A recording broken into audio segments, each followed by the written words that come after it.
print-on-demand sales are about to explode. That's because, according to a recent Printify article, the print-on-demand market is predicted to grow by a whopping 25% from 2025 to 2026. But which trends are going to lead the pack? And how can you capitalize on these trends early to make more sales and grow your brand? In this episode, we're breaking down top print-on-demand product, design, and brand trends for 2026 so that you can have your biggest year yet. My name is Adrian here with my co-host Carlos Colon. Welcome to the Print on Demand podcast, a show dedicated to helping you make money online with Shopify and print on demand.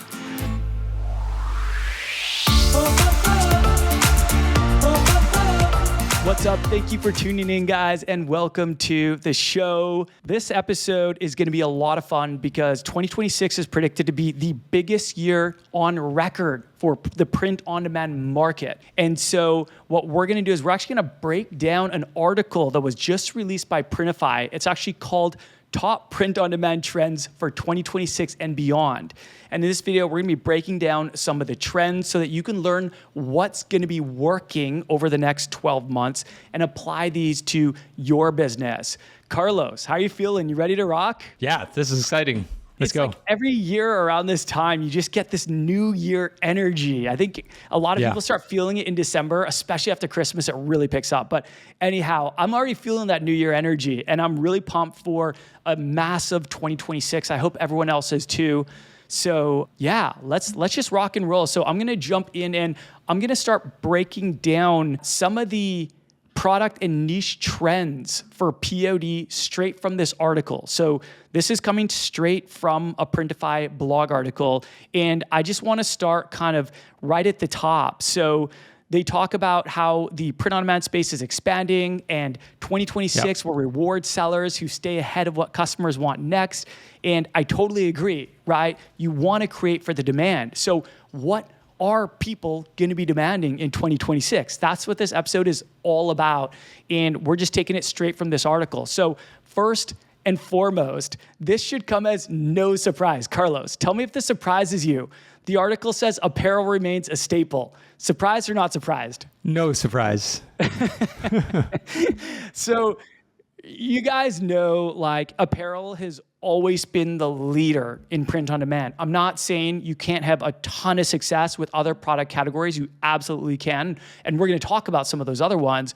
But come on, apparel is king when it comes to print on demand. It always has been. I don't know if it always will be, but it is right now. So let's hear what they have to say about apparel. They say, apparel continues to lead the print on demand market, holding the largest revenue share at 39.45% in 2024, a position it's projected to keep through 2026. T-shirts, hoodies, hats, and other wearables remain best sellers due to their customization potential and universal appeal. I want to drop some crazy t-shirt stats right now, all right? Because we know that t-shirts are the number one print-on-demand selling product of all time. So I just want to this is going to probably blow some minds. But in 2023, there was a YouGov survey, and they asked how many t-shirts people own. And the average American, according to this survey, owns 15 t-shirts. And at first, I was like, that's insane. Just think about this, right? Think about t-shirts compared to other print-on-demand products. How many, I'm trying to think of something that's more niche. How much glassware do you own, unique glassware do you own versus t-shirts, right? There's a lot of print-on-demand products that people kind of have one or they have two or three of, and they don't really need much more, right? Like a woven blanket. People aren't going to have usually 10 woven blankets with a design printed on it, right? But 24% of people in that survey reported owning 21 or more t-shirts. 21 or more. And it's funny because I was like, this is crazy reading this. I was like, how can that be? And then guess what I do, Carlos? I walk over to my closet and I look at my t-shirts and I have a massive pile of t-shirts. I'm definitely sure I'm in that 24%. I wear t-shirts, I think, more than anything. So it's very, very logical. But when you hear the number, it's surprising. And then all of a sudden you realize I'm that person. I'm like that statistic. Anyhow, let's keep talking about apparel because our bread and butter is apparel. That's what we sold the most of. We sold a lot of things. Our number one bestseller is hats. Our number two bestseller is hoodies. We sold a lot of t-shirts, a lot of sweatshirts, but we've also sold pillows, wall art, mugs, all sorts of stuff, right? Yep. But a lot of people sell apparel. And I think that's a great industry to be in. And it's funny because there's always this debate. Oh, t-shirts are oversaturated, apparel is oversaturated. Guys, like I'm telling you right now, t-shirts are not oversaturated. They're only oversaturated if you're going against everyone. Like if you're literally trying to target everyone, all of a sudden, every single t-shirt brand on the planet is essentially your competitor. But if you niche down, which is what we always recommend, you carve out a niche for yourself and you specialize in that niche. You know, commit to being the number one brand for pitbull lovers or the number one brand for coffee lovers or the number one brand for Christians who love to hit the gym, right? This is how you carve out a niche, you specialize, you become known for that thing, and this is how you get brand loyalists. Carlos, your thoughts? Yeah, so my thoughts on the oversaturated thing. We get students every once in a while, they're kind of like debating between what product should I start with, right? What product should I start with? And I say, well, find a product that a lot of people would be willing to buy in your niche. So for instance, if you're in the dog niche, it doesn't matter about their preferences. Usually they will buy a t-shirt, right? A t-shirt is very general. And if it has a very compelling design, it's the design that's going to sell, right? If the design's on something very unique, something that they would never use, then maybe it won't sell.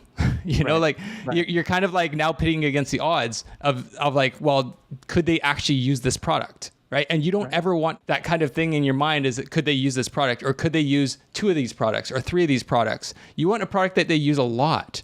So you want a product that they could like t-shirts, 15 t-shirts, right? Like you want a product that they're willing to just buy. Right? That they can buy off of an impulse, not something that they'd have to think about. It's like, oh, where could I actually use it?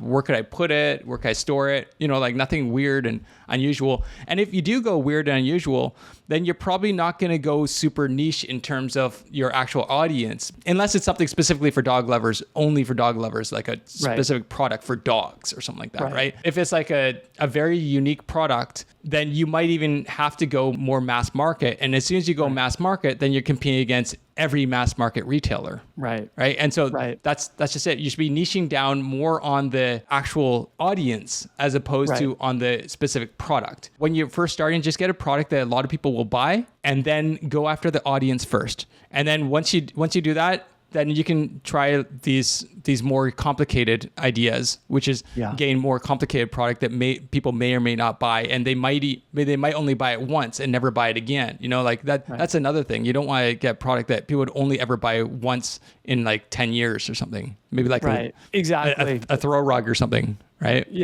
Yeah, I mean, it's great when you make that one sale, but how do you follow up? Like you keep retargeting them with more throw rugs and they're like, well, I only needed the one. Not saying that. Exactly. I'm just saying throw rugs because you mentioned one final point about something you said. So you're talking about, you know, it's the design, not so much the product, but the product should have mass appeal. And I 100% agree. I really think a mass appeal product with a niche appeal design can do magic, can absolutely work magic. I mean, watch the sales come in, right? Assuming it's a winning design, of course.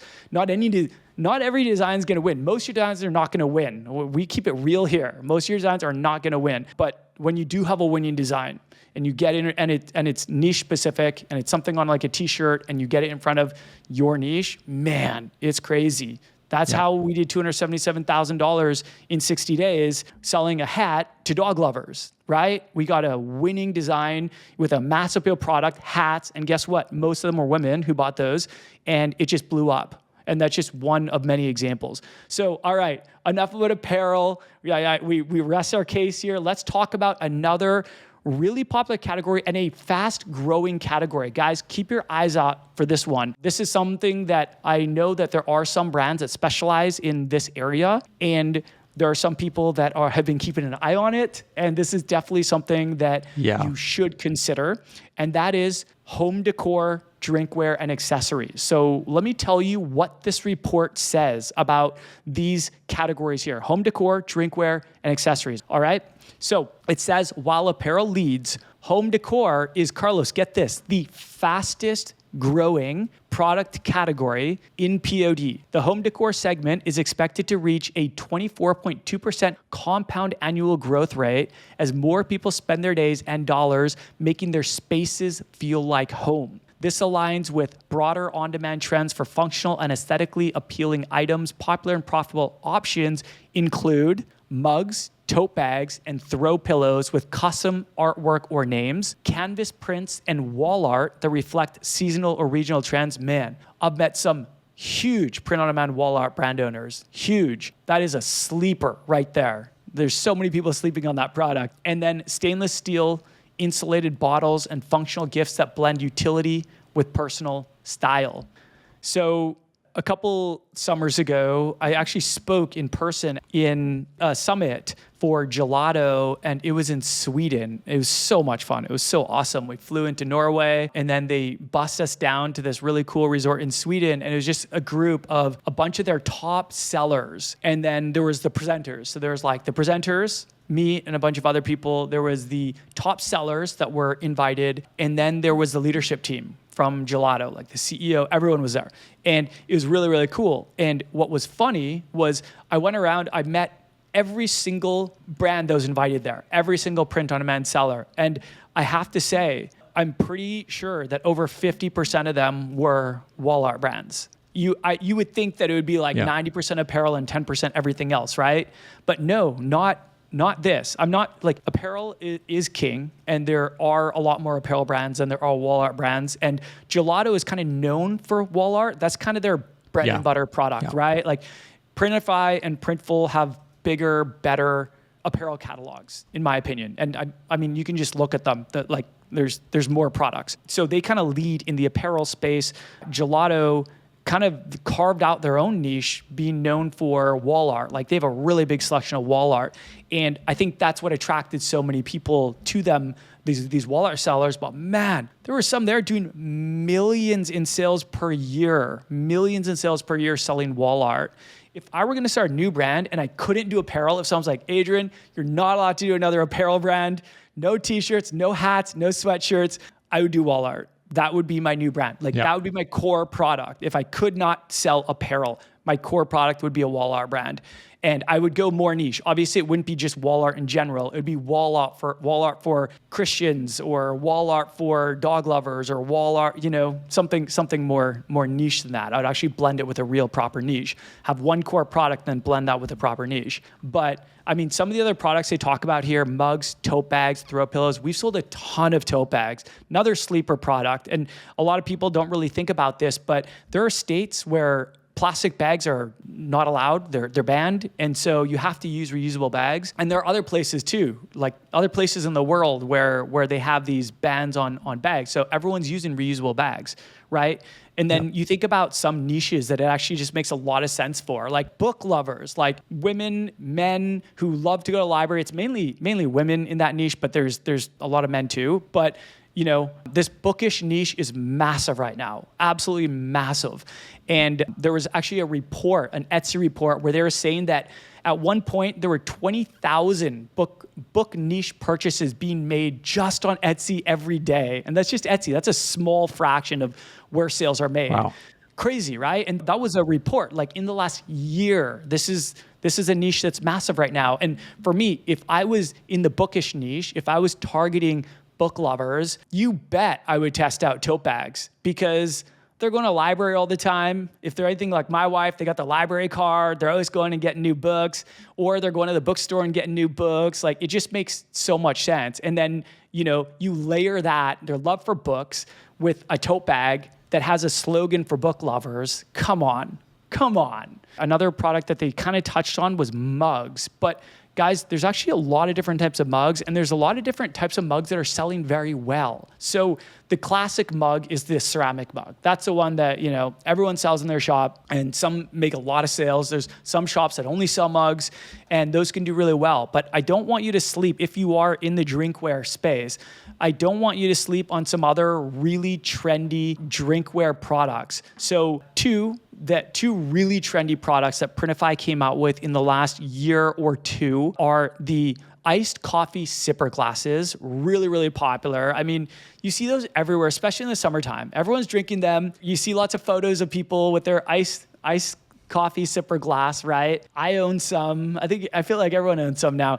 And then the other one is the Stanley style tumbler mugs. These obviously went super viral a couple years ago. And I was just waiting for a print-on-demand company to pounce on this trend. I remember doing an old podcast episode for the print-on-demand playbook and being like, how has no print-on-demand company offered this product yet? And then I saw Printify roll it out, and that ended up being like one of their best-selling new arrival products. So people have had a lot of success selling that. All right, let's keep it rolling here. So another in this kind of trends and niche and product trends, another thing they bring up in the report is sustainability and eco-friendly options. So here's what it has to say about this. Consumers are voting with their wallets. 80% are willing to spend more on sustainable products. As consciousness becomes a norm, POD's made-to-order model offers a natural advantage by reducing overproduction and waste. POD sellers can align with this shift by offering apparel made with organic cotton or recycled fibers, compostable or zero waste packaging options, and clearly labeling sustainable products for visibility and trust.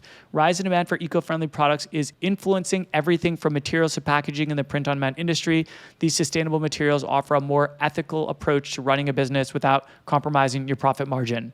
Carlos, your thoughts? Yeah, no, this doesn't come as a surprise to me. That this has been a growing trend for a while, and so definitely taking that eco-friendly spin on things, and just looking at what you're selling, organic cotton, things like recycled fibers. They'll say that in the descriptions, and so you can actually choose products that are more sustainable as well. Right. If you're taking that edge and you're leaning into it, right? Yeah. Some of those products will cost more. They're more of a premium product, which is fine. It just means that you should mark up the price, right?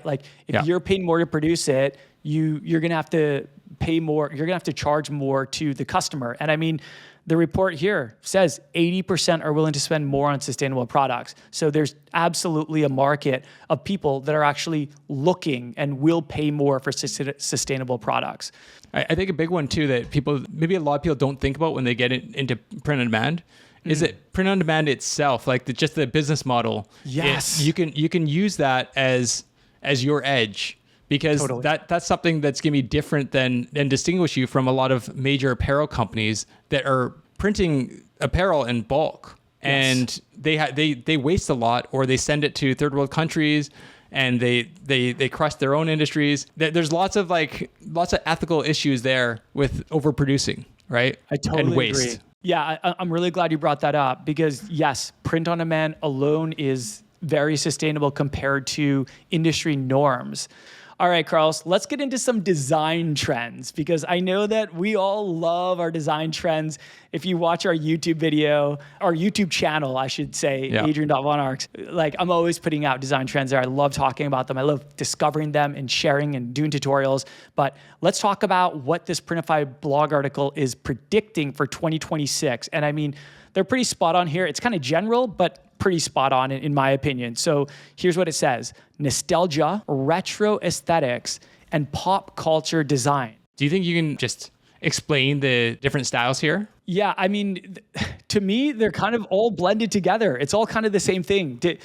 When I think of retro and I think of Y2K, I think of the exact same thing. And a lot of times you'll see products listed as retro and Y2K. So it's funny that they would mention these three different things, which to me, I think of all of them as one. Y2K graphics, a lot of times are really minimalist. You see these shirts with disco balls. You see shirts with these shooting stars, with these little kind of icons. Those are really, really popular for Y2K designs. A lot of them are kind of minimalist. And then retro, I mean, it could be the color, it could be the style. There's in 2025 and going into 2026, hands down, the Comfort Colors 1717 t-shirt is by far one of the most popular. And one of the reasons I believe it's so popular is because it has a very worn in vintage retro aesthetic to it. Yeah. And even the colors are faded. They're like intentionally muted. They look like they've been sitting in the sun for a long time. It looks like, this blue shirt was sitting in the sun for a month, and then it came out as this blue jean color, right? And that's all by design because that's really popular. So you've got like the designs, the colors, the muted colors, and then you've got the styles like the oversized Comfort Colors 1717T, which is just absolutely crushing it. All right, let's go to the last one here, and then we're going to wrap it up. So this is an interesting one. This is personalization and shopper-driven customization. So let's hear what the report has to say about this. Personalization is quickly becoming the standard. 82% of consumers say it's important that brands offer tailored products and experiences. The number climbs even higher among digital-first users who interact with e-commerce platforms daily. The print-on-demand model supports this shift by enabling brands to offer personalized products at scale. To meet these expectations, POD businesses are letting customers customize text, color, and layout on products, enabling uploads of photos or artwork to create one-of-a-kind gifts, and using tools that remember past purchases to fuel dynamic recommendations. So I want to hear your thoughts on this, Carlos, and then I'll share mine. My thoughts is it's always been popular, right? It's always been popular, and this is exactly why we niche down, right? Right. We niche down to get something that's as closely customized to them as possible without putting their name on it, right? Right. And so a lot of our designs, we don't put their name on it, but it's so relevant for the people in our niche that it almost feels like it was made for them.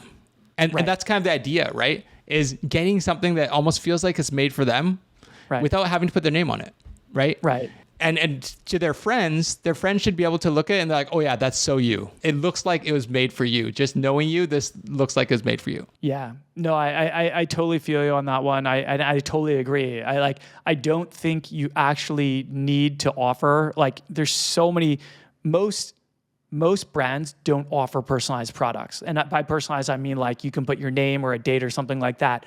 That's cool. That can sell well. That can be your differentiator, but you absolutely do not need that. And, I had this apparel brand in the dog niche that I started with my other brother, and we've since sold it, did multiple six figures, and then we sold it.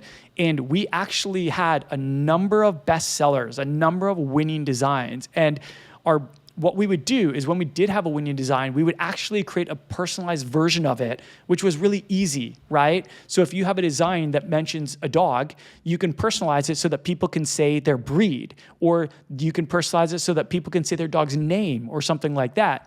And the non-personalized designs always outperformed the personalized designs. I don't know why. Like, that's why we offered personalization, because we're like, oh man, if they love this, just mentioning the word dog, wait until they can put their dog's name there.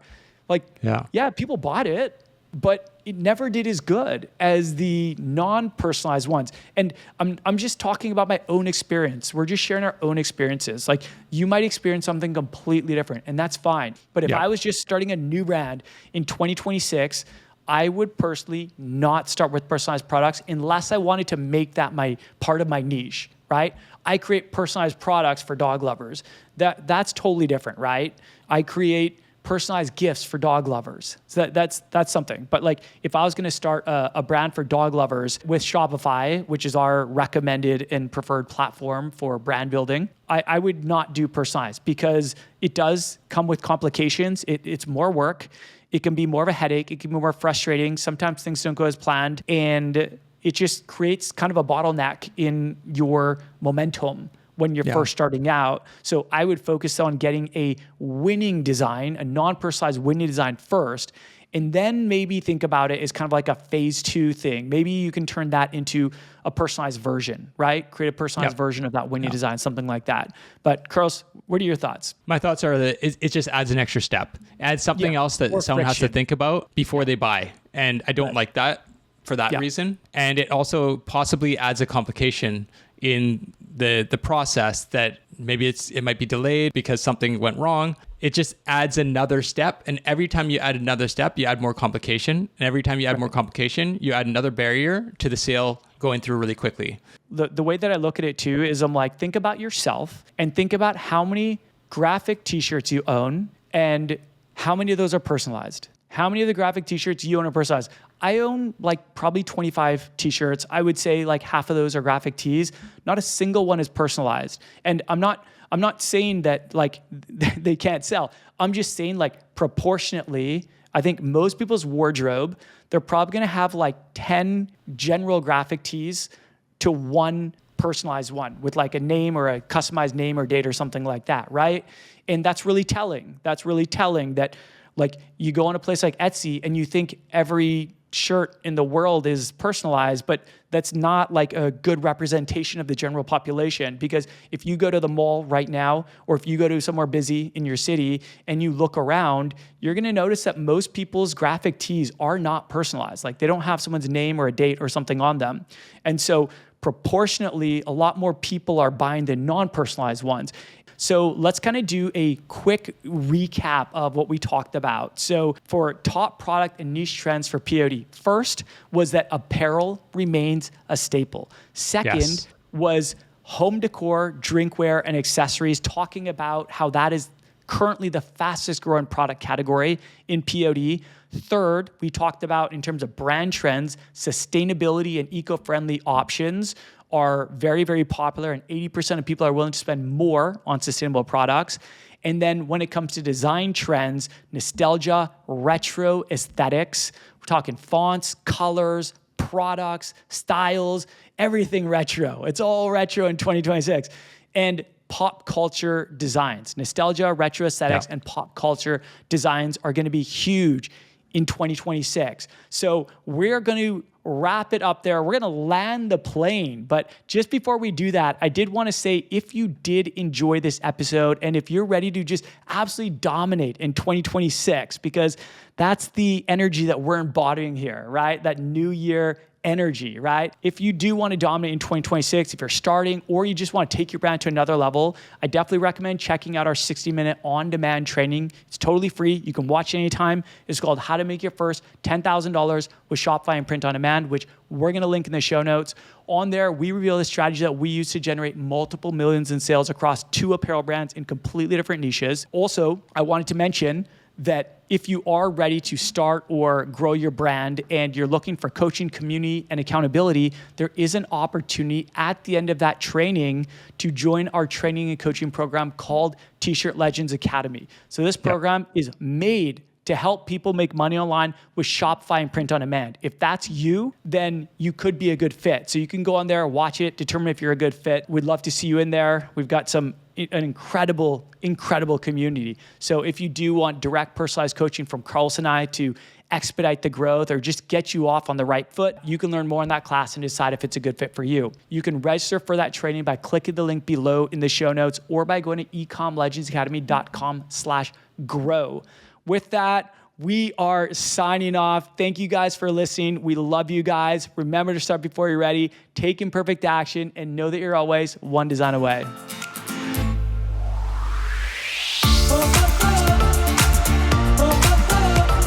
Hey, if you're loving the Print on Demand podcast and want more, please help us out by rating this on Apple, Spotify, YouTube, or wherever you're listening from. It only takes a minute, and this is one of the best ways to support the show and let us know that you're enjoying these weekly episodes. Thank you in advance, and we'll talk soon.